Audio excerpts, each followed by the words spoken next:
of the Texas Rangers, starring Joel McRae as Ranger Jace Pearson. Another authentic reenactment of a case transcribed from the files of the Texas Rangers.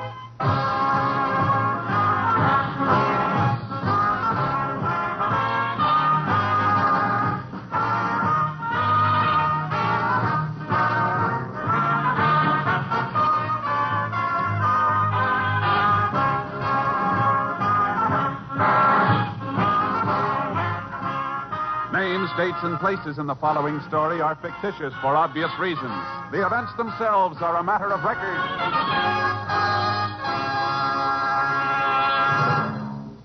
I'd like to talk to the ladies for a moment. We can't eliminate your work for you. I wish we could. But if your job is keeping a home in order, we'll try to lighten the load with a series of wonderful weekday radio shows on this same NBC station. Walter O'Keefe is your genial host on Double or Nothing, and O'Keefe's okay. Set your dial to Double or Nothing, and the laughter will add a bit of brightness to your day. Another friend of yours is radio's Warren Hull, who daily presides over Strike It Rich, the program with a heart. The program that can give you a lift while bringing financial happiness to a contestant. Dave Garroway is another gloom chaser in NBC's daytime schedule. And Bob and Ray, this year's Peabody Award-winning comics, make subtle fun of radio in a rib-tickling way. So be sure to include them in your listening, too. Yes, as I said before, I wish we could eliminate your housework, but since we can't, maybe listening to these fine NBC shows will help to pass the time more quickly. Why don't you try it out tomorrow and every day this week? Now, Tales of the Texas Rangers.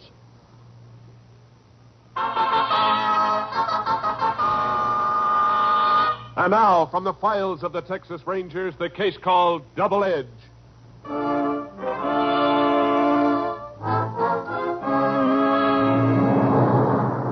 It is 11:30 on a Monday morning in June during the early 1920s. In the town of Holden, Texas, an elderly woman put through a telephone call to the bank. That's right, operator. 423J. Now, you be quiet, baby. You know your mother doesn't like you to cry. Hello? Mr. Vance? Yeah? This is Agatha Winford. How are you today? Oh, just fine, thanks, Miss Winford. Say, would you hold on a second, please? Just a minute. Here's your bank book, Miss Agatha. Fine. Now, what can I do for you, Miss Winford? Oh, well, I'm over here at Miss Johnson's minding her baby while she's marketing, and I thought she wouldn't mind if I used her phone to call you. Yes, ma'am. Well, I just got a notice from you this morning, and I want to tell you the bank's made an awful mistake in my account. What is the mistake, Miss Winford? Well, I know I've got $43 left in my checking account, but that notice you sent said I've only got 23. Now, that's just not so. Now, we're very careful here, ma'am. Maybe you made some kind of mistake in your addition. No, I didn't. Would you please excuse me, Miss Winford? Can you hold on while I take care of a customer here? Well, all right. Thank you. Yes, sir. What can I do for you? I'll be with you in a minute, baby. Baby. Baby, oh, well. Now, baby, don't you cry. That's a good baby. Now, you just be nice while I finish talking to Mr. Vance here. Mr. Vance? Now, look, mister. Give me all the money you got. Still busy. Put it in this paper bag. All right, now, wait a minute. Here. Give me the rest in the back of the drawer. I don't have any more. You want your brains blown out? Give me that money.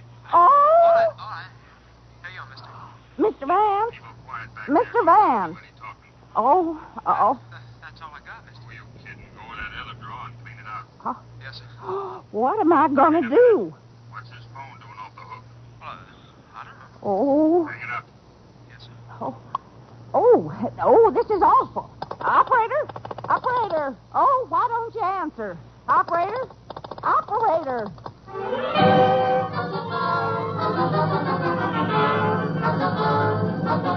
Mrs. Winford notified the sheriff that the bank was being held up. Within a matter of minutes, the sheriff raced to the scene, only to find that the hold-up men had already made a getaway. After a preliminary survey, the sheriff requested assistance from the Texas Rangers. Ranger Jace Pearson was assigned and arrived at the bank 15 minutes later. Over here, Jace. Howdy, Sheriff. I'm glad you could get here so fast. I was only about 10 miles away when my headquarters contacted me. Fellas that held up this place sure had a lot of nerve. How many were there? Only two, as far as I can gather. One of them kept the customers in the back. The other one got the money from the teller. took nearly $6,000. Anybody able to identify them? Nope, they were both wearing bandanas over their faces. How about their getaway? Anybody see them after they left the bank? Not a soul that I could find. Seems like they just disappeared into thin air. We did get one break, though. What's that? Well, the teller keeps an extra $200 in his drawer just in case the bank is held up. 10 20s with a special marking. How are the bills marked? There's a green dot inked in under the first letter of the serial number. Naturally, the bank's got a record of the numbers. That'll help us some. We'll get out a circular. By tomorrow morning, every bank and police officer in Texas will have a copy. It beats me how these fellas had so much nerve. Had it planned right down to the last move. They even took into consideration... Oh, there's Jim Vance coming out of that office. He's a teller. Reckon he's bringing that list of serial numbers. Uh-huh. Got that list of numbers for us, Jim? Yes, sir. Right here. But there was something else I want to see you about. What's that? Well, now, I forgot all about this in the excitement. The man who was holding customers in the back, he passed me on his way out. Yeah? Seemed to be having trouble with his bandana. It slipped down a little just as he got alongside my window. You mean you got to look at his face? Well, no, sir. Not exactly. But I did say one thing. Remembered it while I was writing out those numbers just now. He had a mole under his eye. Pretty good-sized one, too. Which eye was it under? Right? No, I got it twisted. I was facing him, so it must have been his left eye. Well, at least we got some information for that bulletin, Jace. Yeah, let's put it on the wires.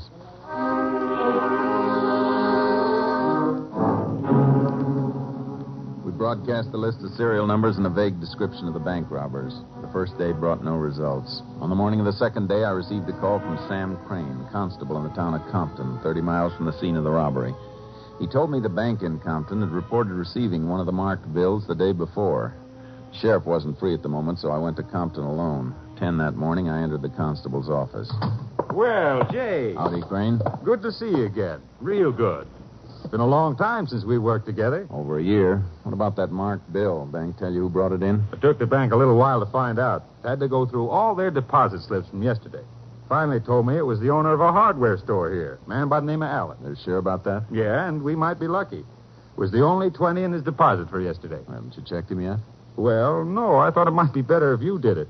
See, Allen and I don't get along very well. Don't think he'd be too cooperative with me. This thing's too important to take a chance. Uh-huh. Tell me where his place is. I'll go see him. It's just down the street. I'll go along with you, Jace, but if you don't mind, I'll let you do the talking. Sure. You figure this Allen could have been involved in the robbery himself? Him? Oh, no, Jace. Old man Allen's over 60. How come you two don't get along? Well, about a year ago, I bought some tools from him. No good, any of them. The old buzzard never would let me have my money back. I sure hope you can give us something to go on. Well, if Allen does remember who handed him this bill, my guess is it'll turn out to be somebody who just passed through Compton. Maybe so. Constable. Oh, howdy, Miss Palmer. Constable, have you had any luck? Well, to tell the truth, I've been pretty busy since you came in this morning. Anyhow, I was sure your husband would be back by now. Well, he's not. I told you he went out yesterday afternoon right after he got that phone call. Jeff's never stayed away like this without saying where he was going. Now, Mrs. Palmer, he'll turn up. But he didn't even take the car. Whenever he goes away, he always takes it. Maybe he's over at his brother's place. Bet you haven't even called there, have you? Well, no, I haven't. Well, why don't you go home then? He's probably been trying to reach you. But it's 20 miles over to his brother's house. He couldn't get there without the car. Well, maybe he got a ride. Now, you run along home before he gets worried, wondering why he can't reach you. Well, all right, Constable. Keeping you busy, huh? Yeah. That husband of hers is always taking off. You sure he's not missing? Nah. Jeff Palmer takes a notion to go somewhere, he goes. He's only been away one night. Uh-huh. I swear it never rains but it pours. For 3 weeks, nothing's happened here. Now I got more work than I can handle. Well, here's the hardware store. Hope old man Allen's memory's better than I think it is. Oh, it's you, Constable. Thought I told you I didn't want to do business with you no more. Don't worry, Allen. I wouldn't think of buying anything from this store. Ranger Pearson here wants to ask you a few questions. Well, all right. What's on your mind, Ranger? You have that bill, Crane. For sure, Jace. Mr. Allen, you deposited this bill in the bank yesterday. What's the matter? Counterfeit? It's part of the money that was stolen from a bank in Holden. Oh, you mean in that big robbery over there on Monday? That's right. That's so. I read about it in the paper.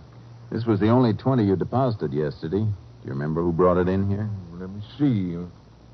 No, Ranger, don't reckon I do. I was afraid he wouldn't, Jace. Just what do you mean by that, Constable? Now, wait a minute, both of you. I'm sorry, Ranger. Just give me a second or two. Maybe I can remember the fellow that brought it in. Just take your time.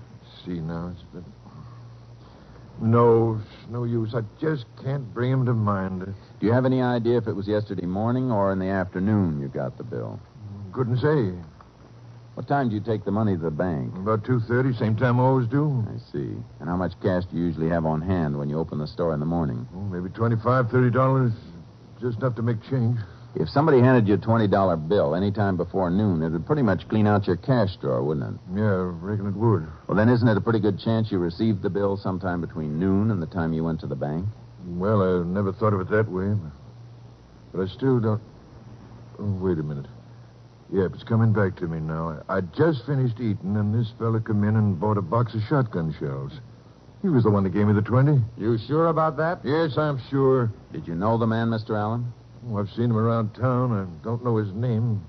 Could be lives in one of them farms outside Compton. Could you give us a description of him? Well, I ain't much of a hand at telling people what other people look like. Well, do you remember if he had a mole under his left eye? Mole?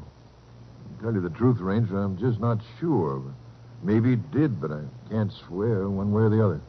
All right, Mr. Allen. Thanks a lot. One thing I'll say, if I was to see this fella again, I'd know him. I hope we can show him to you soon. Come on, Crane. Let's get back to your office.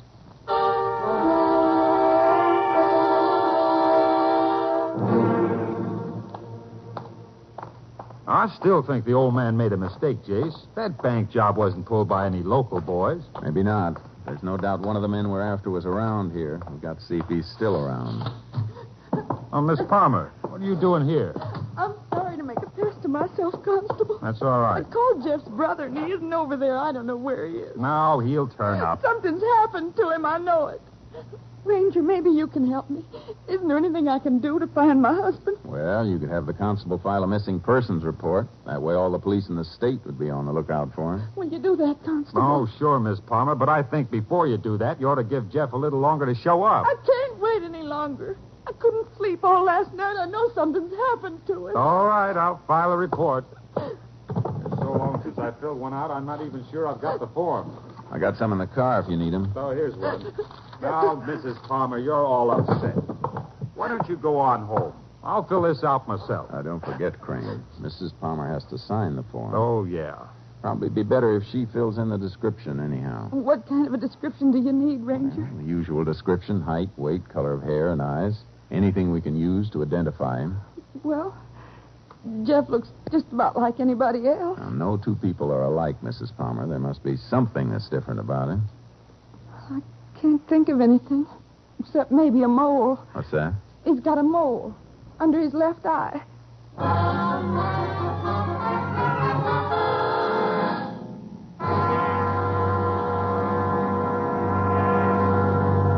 In just a moment, we will continue with Tales of the Texas Rangers, starring Joel McRae as Ranger Jace Pearson. As a civilian at home, what is your obligation to a soldier in a foxhole in Korea? Maybe you haven't considered that question. If you haven't, it's understandable. A foxhole in Korea is pretty remote, after all, from your everyday life.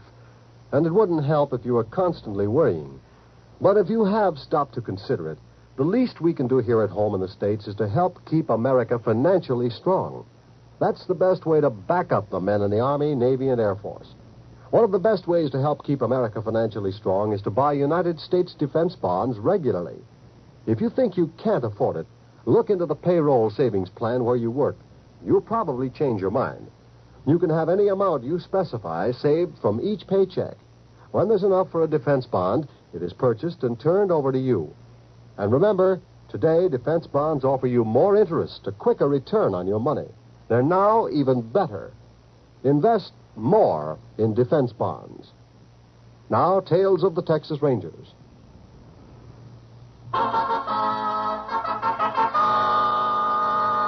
We continue now with Tales of the Texas Rangers and our authentic story, Double Edge.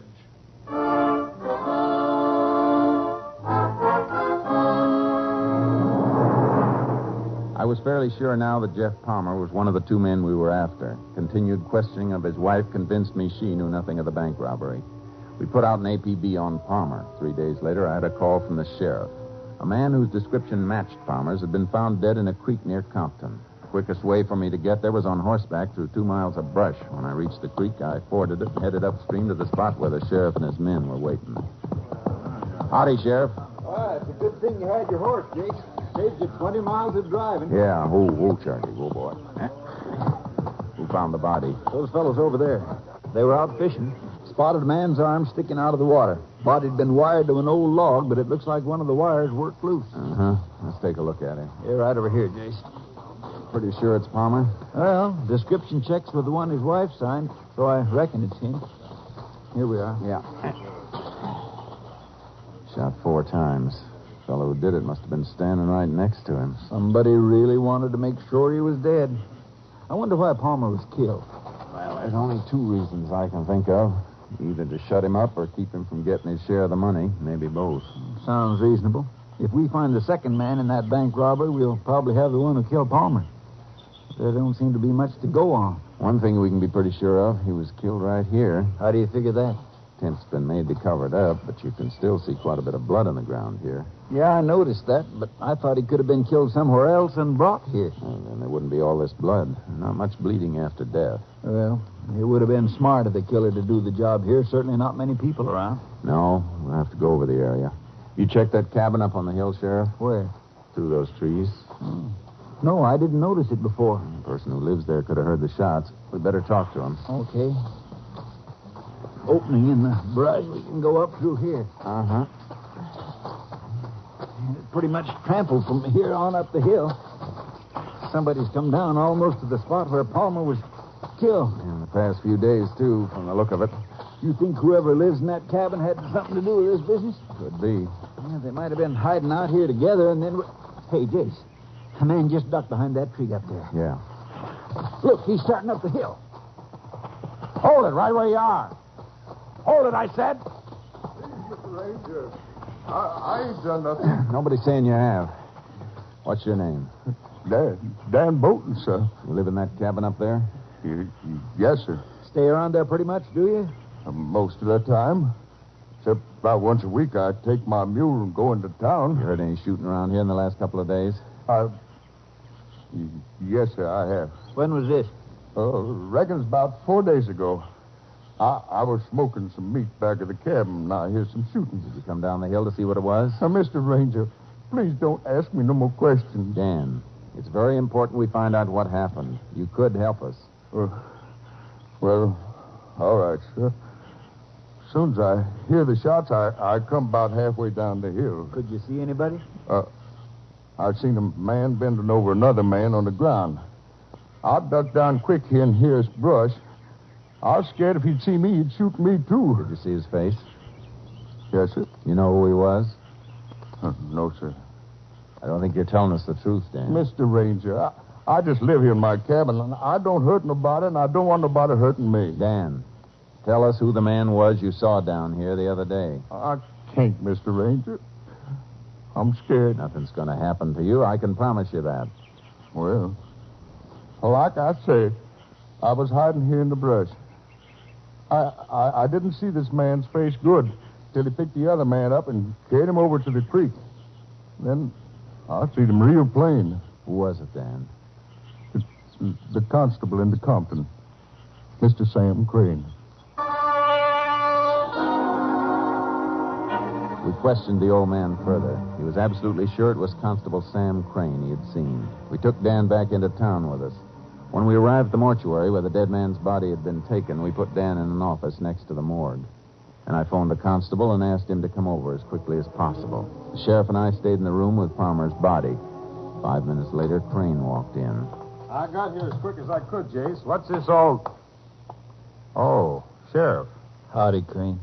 You wanted me for something? We found the body of a man. It could be Palmer. I'd like you to identify him. Well, sure, but why me? Why didn't you get Miss Palmer? We wanted to be sure we were right before we call her down here. There's no use getting her any more upset than we have to. Well, I didn't know him very well, Jace. Didn't you? Funny, I got the idea you did. Is that the body over there? Yeah, better take a look. Where'd you find him? In a creek about 10 miles from here. Pull the sheet back, will you, Sheriff? Sure, Jace. Well, Crane? Oh. You can cover him up again. It's Jeff Palmer. Who killed him? I thought maybe you could tell us that. Me? Where were you at 11:30 Monday morning? Monday. Uh-huh. Where were you? Well, I don't know, Jace. Reckon I was in my office working. I reckon you weren't, Crane. Look, How what? about Tuesday? The day after the bank was robbed in Holden. The afternoon that Jeff Palmer disappeared. Jace, why are you asking me all these questions? Because we think you and Palmer robbed that bank in Holden. What? The morning after the stick-up, you got the circular saying some of the money was hot. Now, wait a minute, You Jace. went out to warn Palmer. And when you found out he'd already spent some of the money and would probably be traced, you had to shut him up. You took him out the creek and killed him. You're crazy, Jace. If I did that, you think I'd have reported finding one of the stolen bills? You had to do that. If you hadn't reported it, the bank would, and you knew it. That's a pretty serious accusation you're making, Jace. I wouldn't be making it unless I was pretty sure of what I was saying. How can you be so sure? Come into the next room with us, Crane. What for? You'll find out. Better take his gun, Sheriff. Look, you. Hold still. That's better. Now, come on. Fine friend you turned out to be. Think I like doing this? Dan? Yes? Who's this? Dan, take a look at this man. Yes. You know him? Yes, sir. You sure you know him?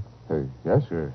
He's Mr. Sam Crane. Where'd you see him last? Mr. Ranger. Just tell us where you saw him, Dan. Out the creek at my place. You lie. Hold it, Crane. Dan, when you saw him out at the creek, what was he doing? He takes some man off the ground and put him in the creek. That's a lie.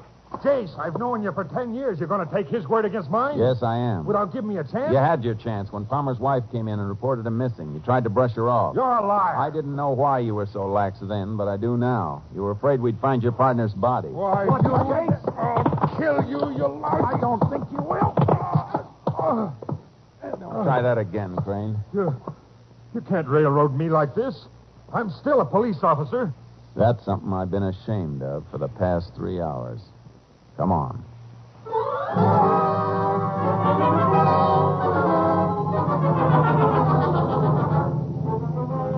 During the ride to the county jail, Crane said nothing, but the hate and bitterness showed in his eyes.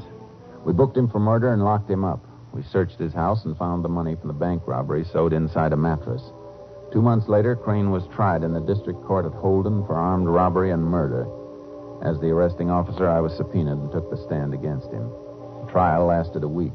When the jury left the courtroom, I went outside and stood on the courthouse steps. After a while, the sheriff came out and walked toward me. Well, it's all over, Jace. Jury recommended the chair. They didn't seem to have any trouble deciding he was guilty. No, I reckon not.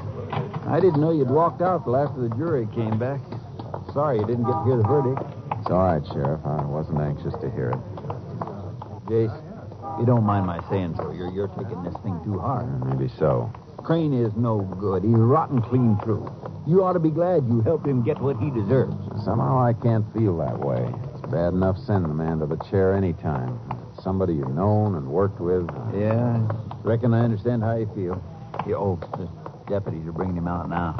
I was hoping I'd see you before they took me away, Pearson. Hello, Crane. Wait a minute, boys. I got a few words to say to Pearson here. Never mind what you've got to say. Charlie, take him on back. Just a second. What were you going to say, Crane? You think you're pretty smart, don't you? Testifying against me like you did. I only did what I had to. Yeah? Well, listen, Pearson. I'll get you. I'll get you if it's the last thing I do. Sorry you feel that way. You hear me, Pearson? I'm going to get you. Take him away, boys.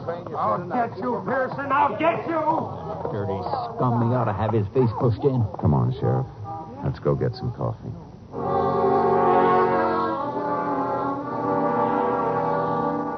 I went back to headquarters. A week later, on the day Crane was to be taken from the county jail to the penitentiary, I received a message saying the sheriff wanted to see me. I drove to Holden and went to the sheriff's office. Sorry to bring you all the way back here, Jace. I hope you're not going to be sore at me. What's up? Well, it's about Crane. I was supposed to leave for Huntsville with him 2 hours ago. No trouble, is there? Oh, no, not a bit. Matter of fact, ever since he was sentenced, Crane's been a changed man. How do you mean? Well, his whole attitude's different, Jace. He even asked the judge to move up his electrocution date. Said he wanted to get it over with as quick as possible. Then he asked to see you, Jace. What for? You've got no idea how sorry he is for the way he acted last week. When he begged to see you, why, well, it was one favor I just couldn't refuse him. I'm glad you didn't. Where is he? I got him locked up back here. We're all set to leave. You want to wait till I bring him out? I'll go with you. I just can't get over the way he's changed. I reckon it's knowing he's going to die that did it. Well, whatever it is, I'm happy to hear he has changed. You know, how bad I felt about this whole thing. Yeah, and last week I thought you were wrong. Now I'm ready to eat my words. Here we are. Crane, Okay, Sheriff. I got a hold of Jace for you. Oh, thanks, Sheriff. Hello, Crane. Jace, I don't know how to say this. Don't worry about it. I understand. No, I've got to say it. I figured out a dozen ways of telling you, and none of them seems right. I reckon the best way is just to say I'm sorry.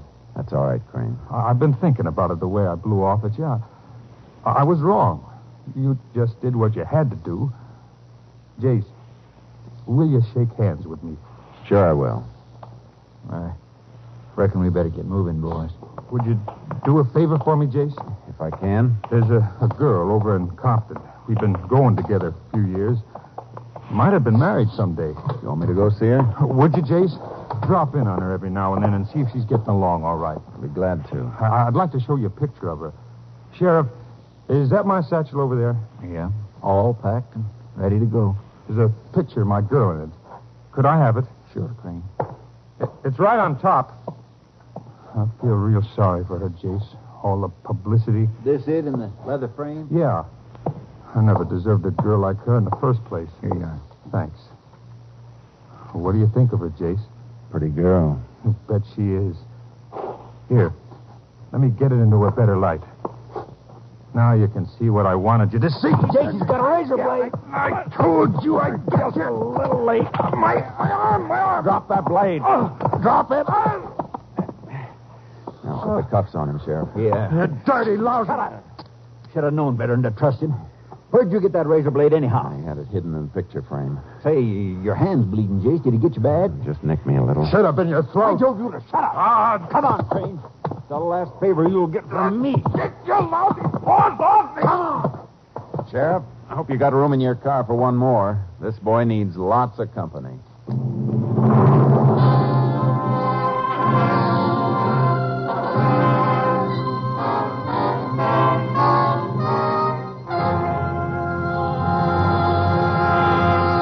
In just a moment, we will tell you the results of the case you have just heard. Monday means music on NBC, and tomorrow evening you're invited to relax in your favorite easy chair or outdoors where you can catch a breath of a breeze and listen to the finest in musical entertainment on NBC. The Railroad Hour once again will bring you an original operetta by Jerry Lawrence and Bob Lee, with music composed and conducted by Carmen Dragon.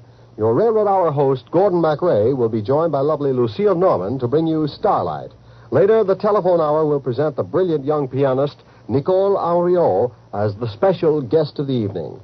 And, of course, Monday's musical entertainment wouldn't be complete without the Voice of Firestone. Tomorrow evening, the Voice of Firestone presents soprano Roberta Peters and the music of Howard Barlow and the Firestone Orchestra and Chorus.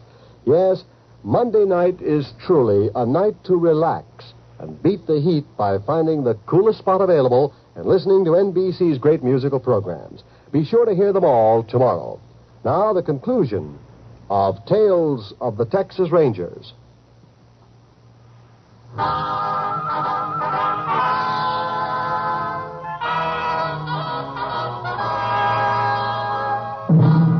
And now, here are the results of the case you have just heard. Sam Crane was taken to Huntsville Penitentiary and confined in the special cell block set aside for condemned prisoners. 93 days later, still defiant, he died in the electric chair. Next week, Joel McRae in another authentic reenactment of a case from the files of the Texas Rangers.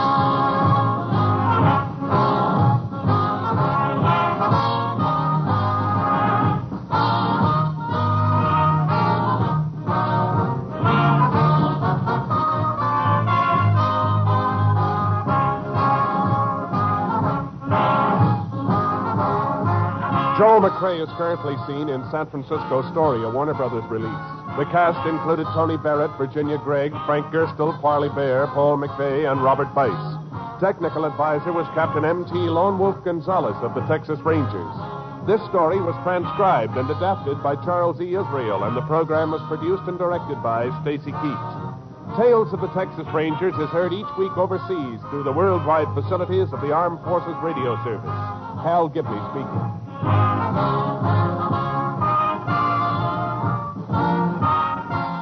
Tonight, hear the Hollywood Bowl concert on NBC.